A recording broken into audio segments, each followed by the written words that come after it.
Question number 8. The people of medieval Europe have traditionally been seen as uninterested in cleanliness and hygiene. But modern research has shown that this is largely a myth.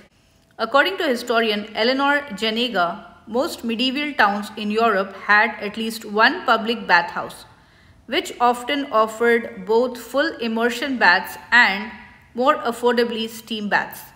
While such amenities were available mainly to town dwellers, regular bathing in rivers and streams or daily sponge baths at home were common practices throughout medieval Europe.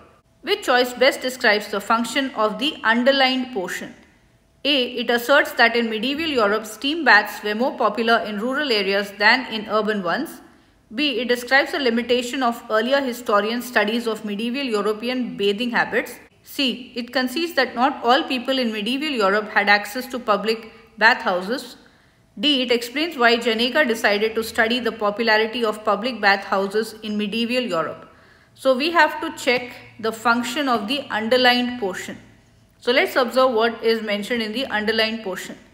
While such amenities were available mainly to town dwellers. So what amenities are available?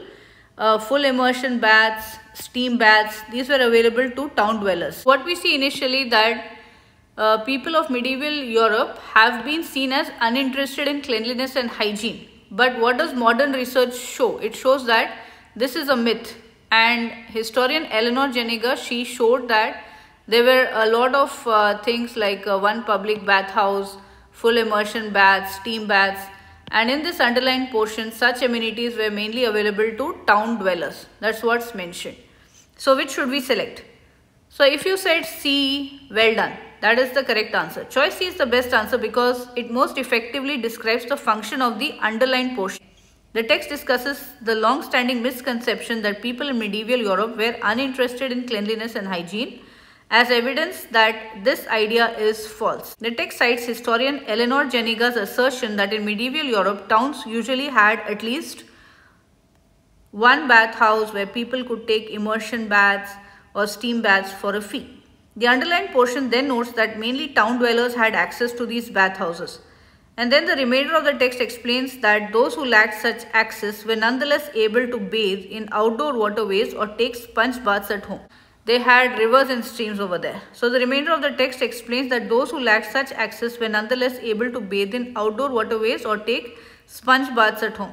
Therefore, the underlined portion concedes that some people in medieval Europe lacked access to public bathhouses. So it's only conceding that they had not all people had access to public bathhouses. Has dismissed that Europeans were not uninterested in cleanliness and hygiene because she found a lot of evidence of steam baths and other amenities which are useful for keeping clean. A is incorrect because the underlined portion establishes that amenities such as steam baths were mainly available to town dwellers, which suggests in turn that steam baths were largely unavailable to people in rural areas. Thus, the distinction made by the underlined portion is not between the popularity of steam baths in towns versus their lack of popularity in rural areas, but instead between their presence in towns and absence in rural areas. B is incorrect.